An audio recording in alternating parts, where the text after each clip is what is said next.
Maswera sei mhuri yeZimbabwe? Lingabe lichona njani imhuri yeZimbabwe? Good evening Zimbabwe. Nhasi tichaita a revolutionary talk patinenge tichibata ma key areas erwendo rwatiri kufamba. Mushure mekunge taona kuti there is something wrong pahurumende yatiinayo yatiri kushanda nayo kana kuti iri kutitungamirira, mhuri yeZimbabwe yakatanga kuita mibvunzo kuti chii chaizvo chaizvo chakashata pahurumende yatiinayo.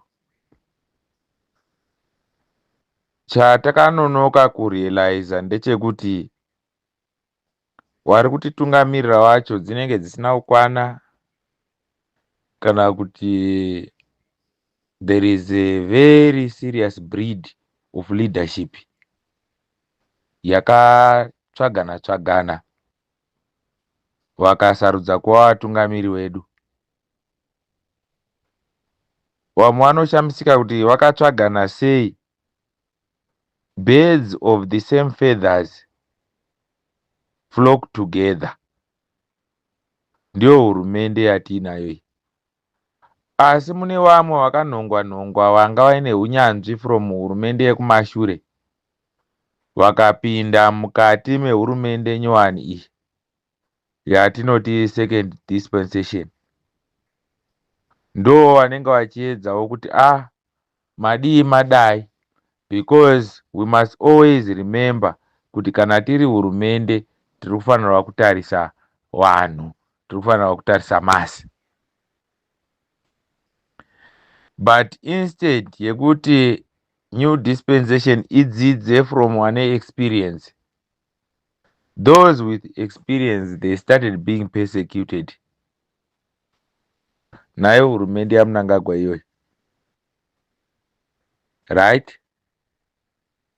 Tochitarisa nhoroondo nepolitics dzinozivikanwa naMnangagwa. Mnangagwa knows politics of destruction. Ndosaka pasina anything positive chinoitika munyika during his time. Maprojects amunoona amunotaura nezvawo aya, those are looting projects. Machina amuri kuona ari kuuya munyika aya haasi kungouya, they are coming on a looting agenda. That's why presence yavo isina any purpose yairi kuseva. Munoona machina akazara, mamaini ari kuwedzera, production iri kukwira, asi masi iri kuenderera mberi nekutambura. Izvozvo zvega zvinokwanisa kukuudzai kuti nyika haina kumira zvakanaka. Well, tine here rutsigiro rwevanhu at grassroots level. Pakadeedzerwa demonstration naCommander Gesa musi wa17 October, vanhu vakapinda ndeuwandu muHarare. Chisina kukwanisa kuitika chete is mobilization for a march nenhau yekuti security system yanga yakaiswa yacho was a bit heavy. Then chechipiri, vanhu vakatora mukana iwowo wekuzivana nenhau yekuti mastrategies anoshandiswa neopposition nemastrategies anoshandiswa nevanhu vekuruling party akasiyana. Kuruling party vanhu veikoko vanoziva politics dzekunga vari protected, vari in power, vasina zvavanoitwa. Kuopposition vanoziva politics dzekupenetrata system iri wild. Saka kusanganisa vanhu ivavo, there is need of proper explanation nekuseta ecommon ground kuti vanoshandidzana sei. Asi zvisinei, chimwe chakatiratidza kuti vhangeri rerevolution rasvika kwese. Vana veZimbabwe havana chinyowani chavachada kudzidza, endi hapana ari kuramba kuti Mnangagwa must go. Maage groups evanhu vatakaona vachiuya kuzoparticipata pademonstration, vana gogo, vana sekuru, mayuthi aivapo zvakare. Asi vazhinji vanhu vechikuru vane a clear understanding yekuti kana nyika yakanaka inenge yakadai. Vamwe havasati vamboona Zimbabwe yakanaka, asi vakawana mukana wekumboona Zimbabwe yakanaka, they know kuti kana tiri kuti we need new leadership tiri kuti chii. Izvozvo zvizivei.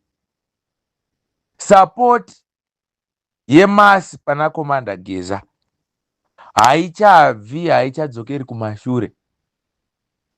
Chaakungodiwa ndechekuti kana zvadai toita sei, kana zvadai toita sei. Asi we have this situation at the end yatazvionera isisi kuti the regime, the level of fear and panic iri mavari inogona kutipa a lot of casualties.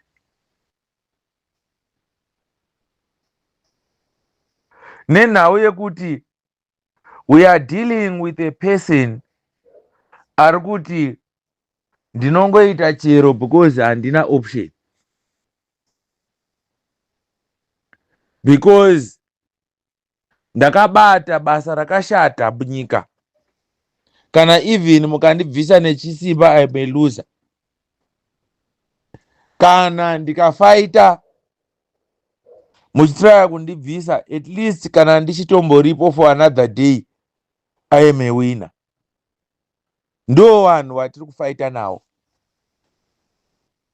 But tochitaura nemacommanders nesecurity system yemunyika, masoja, mapurisa,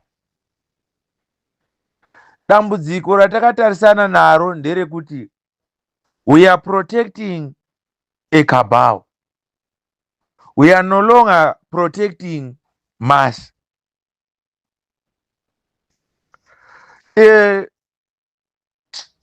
Tarisai nyaya dziri kusungirwa vana.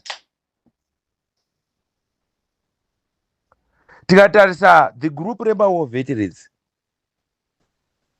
nana change champion Mapengo, wana honorable Chagwiza, wana Mbuya Chire, wana Gogo Chirenje, wari over 60 years. Kuti vanhu ivavo chavakanyatso kusungirwa ndechei, wana Baba Mudiwa.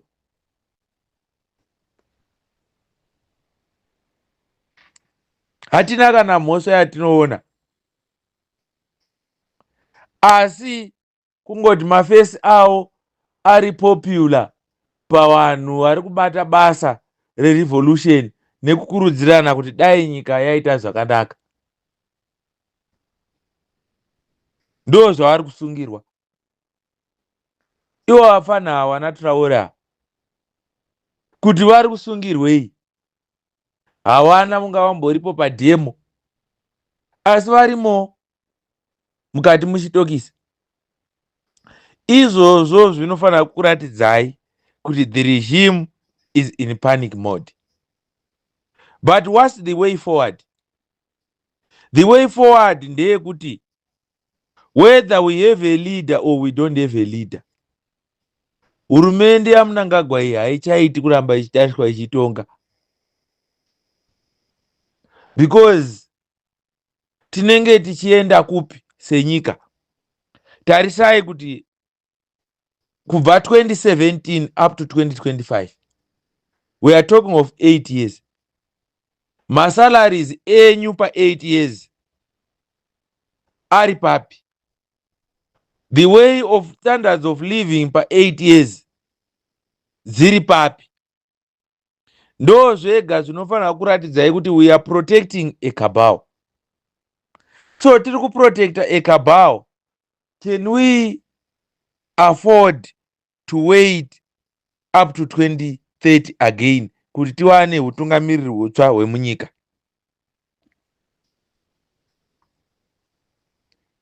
Masoja kubva kuna private kusvika kuna high command,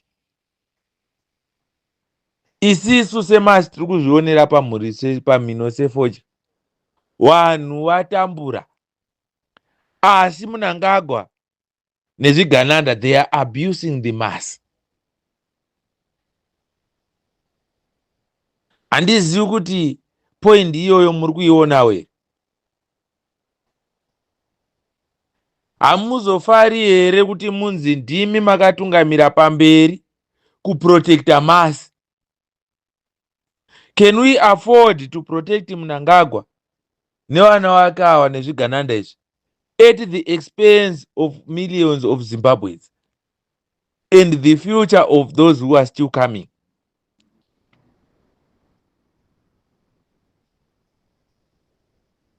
Tarisai takauya paAfrica Unity Square,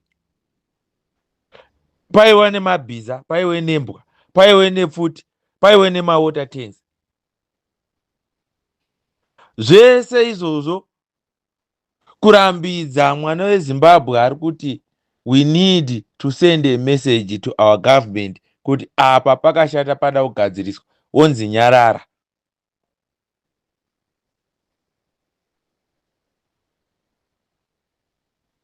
Izvezvi tine vana vari muzvitokisi. There are now more than 12 now. And we are still counting. Vari kusungirwa nyaya dzerevolution idzodzi. Do you think kuti in the hands of Mnangagwa vana ivava vari safe? Tiri kubvunza masoja enyika. Because ndiwo kawaridzi werevolution.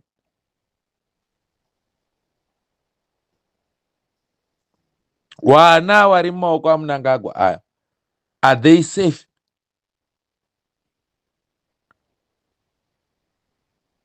Do we afford to sacrifice them? This revolution ida kuseva ani? If this revolution is meant to save everyone in Zimbabwe, it means kuti tapota wakuru wemasoja vari kumusoro.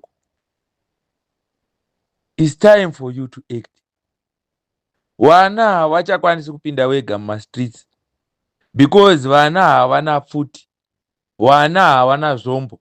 Mnangagwa ari kubudisa zvese against the protesting mass of Zimbabwe.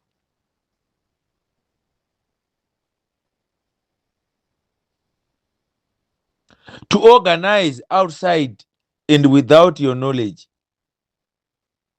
we will have a problem again yekuti we will be causing an unrest in the country which is not necessary, instead of just joining hands and kick out Mnangagwa and bring new leadership in place. Ndo zvega zviri kuchemerwa nemasi eZimbabwe. Izvezvi vanhu vachitambura manje zvatiri kuziva isisu. Things are not well in the country. Except a few vari kudya nezvigananda iwavo, or whoever are connected.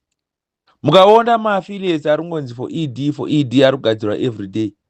Hakusi kuda musangano weZANU-PF wavanoteera. Inzara yekuti waonewo kusubmita request yekuti dai tadai. Then chitarisai murevolution macho, the level of selling out yatiri kutarisana nayo iri shocking. Reason being, vana vane nzara. Haisiriyo here time to act.